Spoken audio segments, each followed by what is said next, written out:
Good afternoon. My name is Dr. Adeyinka Adeyemi. I work in AVON HMO as a group head of medical services. Even the nomenclature, the generic means what's the composition of that medication, while the branded means the brand it is, simply put. So for example, a car is a car, but the brand, is it a Mercedes, is it Toyota? So that's just what it is. So the composition of that medication is virtually the same when you talk about generics, but when you talk about the brand, who made what is what the brand stands for. Generic medication has always been here. From time immemorial, from the time of medicine, we've always had medications being generically made. So it is when the various companies started springing up and making it a brand for them, be branditioning it into their own names or what have you. That's where that name pulled out from, branded versus generic, and also from the strength or the potency of the medication. So we all, over the years, we've discovered that some brands happen to be more potent than some other brands, but the generic composition of these medications are virtually the same across board. For example, acetaminophen is a generic name for what you call paracetamol. So acetaminophen is generic, paracetamol is brand. Now, is it Emzor paracetamol, Tenolol? These are brand names for acetaminophen, which is generic. Or you see a brand as Lonat, and the generic is Artemether lumefantrine. There are a lot of medications out there, like anti-malarials, that contains both Artemether and lumefantrine, but their brand is not Lonat that we are all used to.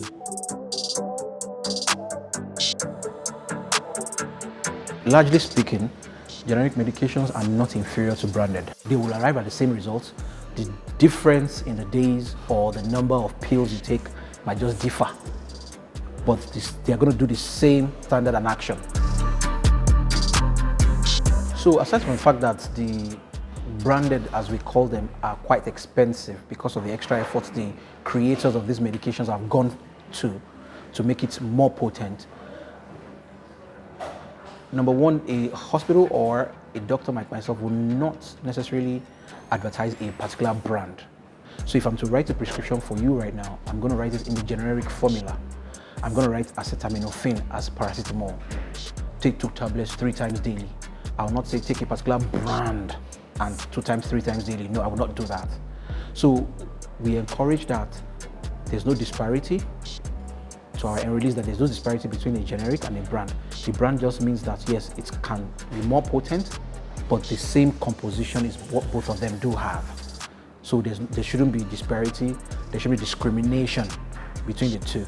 If I'm writing acetaminophen as a prescription for you, which is invariably paracetamol, when you take it to the pharmacy can decide to say, okay, I'm going to give you an Emzor, for example, paracetamol, or I'm going to give you Advil, for example.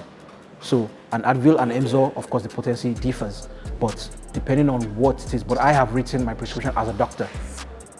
What you're buying from the pharmacy or what you're getting from the pharmacy now depends on what is available in that pharmacy.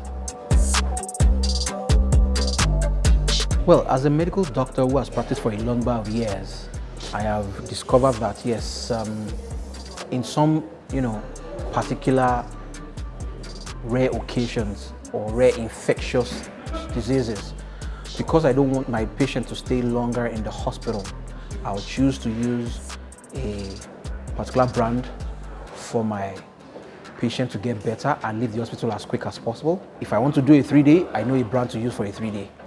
But if my clients cannot afford it, then I will say, okay, we're going to take this for 5 days. However, there are some other measures. I'll expect you to get out of bed, to walk around, So, of course, I'm going to prolong your admission stay, but you will definitely get better and go home without incurring any other complications.